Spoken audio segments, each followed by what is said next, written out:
Ang susunod na trailer ay rated H for honest. Humanda sa isang annual event sa kauna-unahang panahon na hindi mo pa nararamdaman since ng mga nakaraang Pasko, kung saan pinapatunay na marami pa ring Pinoy na susuporta sa ating minamahal na industriya. Hanggang langawin ulit ito dahil wala yung bagong Shake, Rattle and Roll ngayon sa festival. MMFF. Pila-pila na sa mga mall ng iyong local SM Cinema or nung okasyon ng 2020 sa streaming services. Sa isang malaking footage ng mga Pinoy na may mga mabababang standard sa film quality. Or isang excuse makabanding lang yung family, mga tropa, or ang iyong mga karelasyon.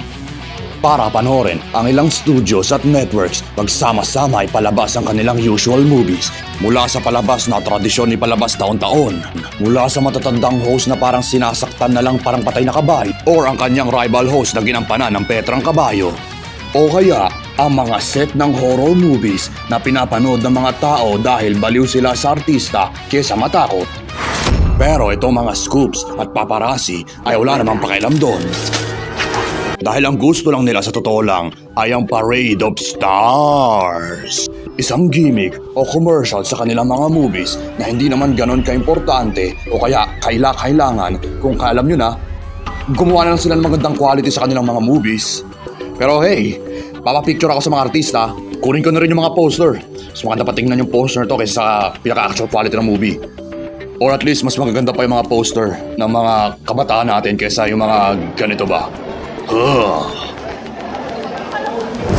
Once ikaw ay nakakuha na ng mga batch ng mga trailers ng gusto mong panoorin para sa Pasko na ma-hype sa kung anumang Coco Martin movie or kaya Vice Ganda movie or kaya horror movie na anumang palabas sa ngayon, ihanda ang mga pagpipilian papanoorin ng pamilya pagdating sa Kapaskuhan at humanda sa mga ilang collection experience ng mga pelikula na dating magagandang panahon ng mga Pinoy Cinephiles na may presyong 2 pesos at 5 pesos pag balcony.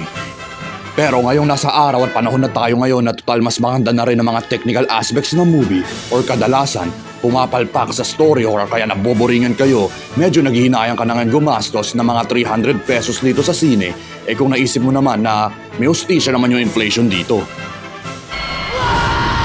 Dahil sa lumang panahon ng Pinoy Cine, kailangan nila buksan yung ilaw. Wangis mo'y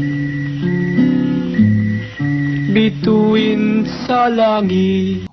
Mas mabuti pa magbayad ng 350 pesos sa The Exorcist kaysa magbayad ng 1,500 sa pagpagawa ng salamin sa EO. Ang ganda yung malinaw. Malabo yan.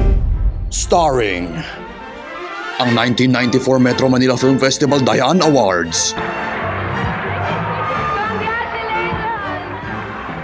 indie films na walang minanood ng unang showing pero naging overrated 5 years later. Sino bang kaaway natin? Ayaw namin ni-mention ng mga tanga kontrata sa ilang network.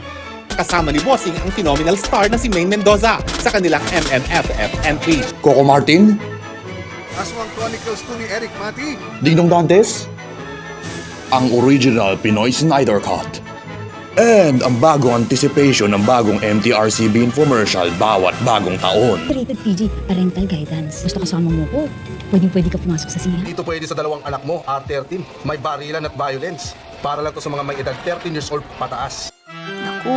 Rated R18! Lahat ng below 18 years old disappear! Mediocre Movie Film Festival.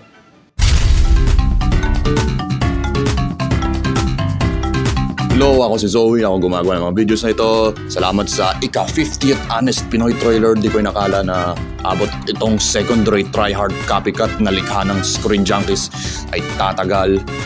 Maraming salamat sa mga nag-engage. Nakikita ko yun mula sa pagre-request nyo ng mga movies at serye. At pangako gagawin ko rin yung balang araw. At kung may request pa kayo, dagdagan nyo pa yung queue na yun. Para mas marami pa akong pwedeng makonsider sa mga ilang susunod na taon. Huwag nyo kalimutan mag-subscribe at like, makakatulong yon. At balik kayo sa susunod na linggo para sa totoong individual movie naman na i-cover ko kasi pangkalahatan na to. In celebration na lang ng, 50th episode. Yun na yung maisip ko. Lapit na rin kasi Pasko.